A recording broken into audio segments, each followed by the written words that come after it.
We've already covered the 3 root causes of lake decline and the 3 targeted actions needed to reverse them. Now it's time to turn our attention again to how we measure whether those actions are actually working and whether they're delivering real, measurable, lasting value for money. I'm Dave Shackleton, and I'm here to simplify the science of lake management so all stakeholders can understand it all better, make well-informed decisions, and get real value for money from their investment in their lake and their lake lifestyle. In the 4th video in this series, we looked at how to measure oxygenation. We explained why simply taking vertical readings of dissolved oxygen isn't enough, and why you need to calculate the volume of water and the sediment surface area that's hypoxic to determine whether your lake is fully oxygenated. Not many lake consultants or lake management companies do that, to reveal what's really happening down below. Today, we move beyond hypoxia and oxygenation to focus on how to effectively control sediment nutrient recycling and measure whether your lake management program is getting rid of the accumulated sediment nutrient stockpiles that sustain it or not. First, let's do a quick recap of the interplay and feedback loops that are set up as eutrophication takes hold of your lake. Organic sediments cause hypoxia as they decompose. Hypoxia suffocates the animal life in the food web that would normally consume those organics and the algae they produce. Hypoxia at the bottom of the lake allows anaerobic microbes to take over, and they accelerate sediment nutrient recycling.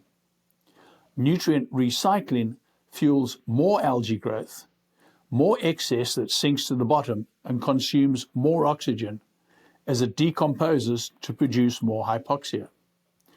So you can see how the feedback loops take hold as this vicious cycle becomes more intensified.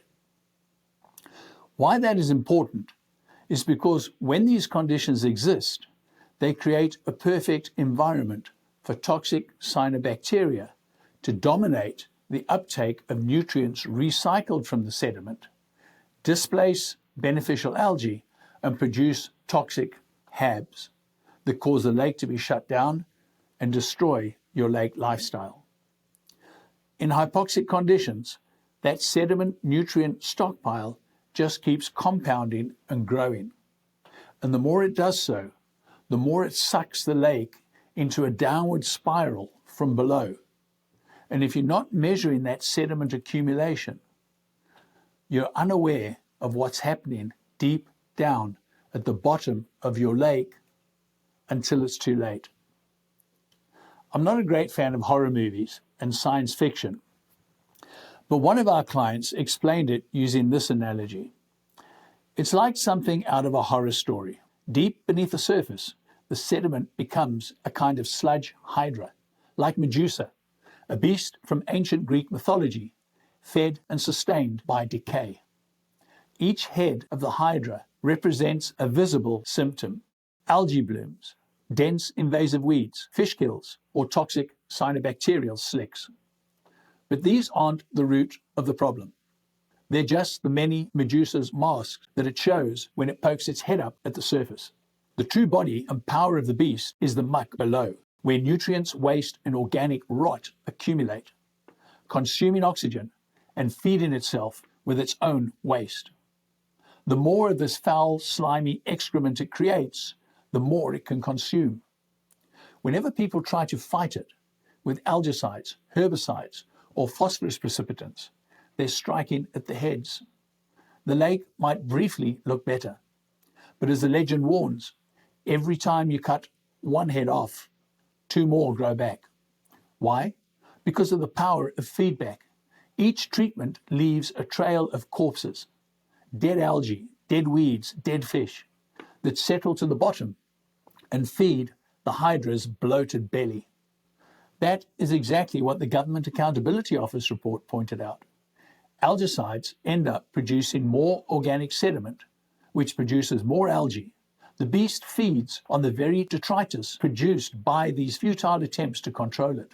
And over time, the Medusa takes over the lake because the visible heads are bait to fool you into feeding the monster with symptomatic chemical treatments aimed at cutting off the heads. Over time, the lake becomes a dark kingdom ruled by the many-headed monster. Oxygen disappears, life retreats, the food web collapses. Only the Hydra's toxic offspring, cyanobacteria, can thrive. This beast doesn't die easily. It thrives on its own filth by consuming the waste and excrement it produces and by growing more heads every time we try to cut one off with a chemical treatment. To defeat it, we have to starve it. That means restoring oxygen to the bottom waters, rebuilding the grazers and filterers in the food web that maintain balance in the ecosystem, and shutting off the internal nutrient supply, the sediment nutrient recycling feedback loops that keep the Hydra thriving and growing. Because the battle isn't won at the surface.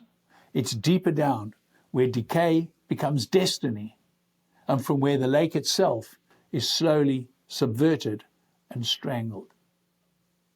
That's why we focus our efforts on fixing what's happening in your lake at the bottom, not on your lake at the top.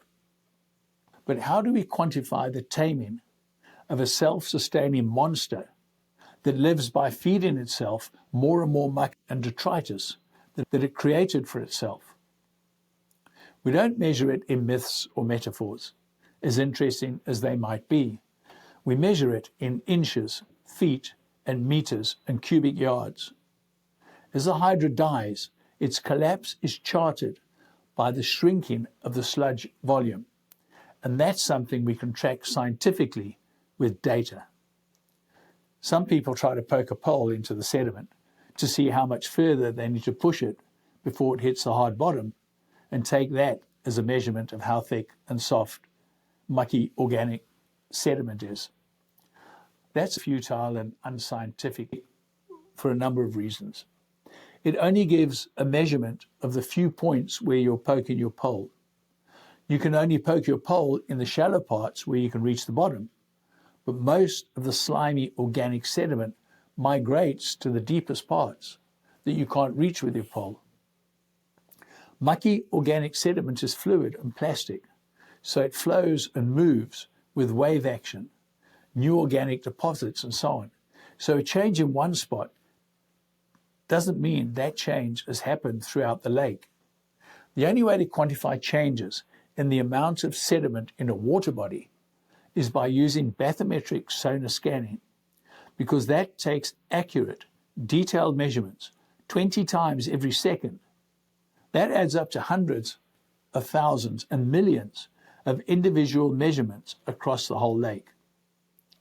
The first thing you need to do is establish a reference benchmark that enables you to establish the level of the water in the lake. If there's a dam wall or a spillway, then that is an ideal benchmark, because the level of the spillway doesn't change with the water level. A floating dock doesn't work, because its level will go up and down with the water level. So you first take a measurement of how many inches the water is above or below the reference benchmark. Similarly, you state how many inches below the water level the sonar scanning transducer was, so BioBase can ensure that when the data is processed, we're comparing apples with apples. Then you scan the lake, moving slowly so the sonar signals can be accurately collected in a systematic manner along a pre-planned track, so the whole lake is eventually covered. Once you have the data, it's uploaded to an independent bathymetric data processing service called BioBase. BioBase has access to detailed GIS data and the bathymetric data that you upload to it. So what does the bathymetric data tell you? Firstly, it produces a contour map or depth profile of the lake.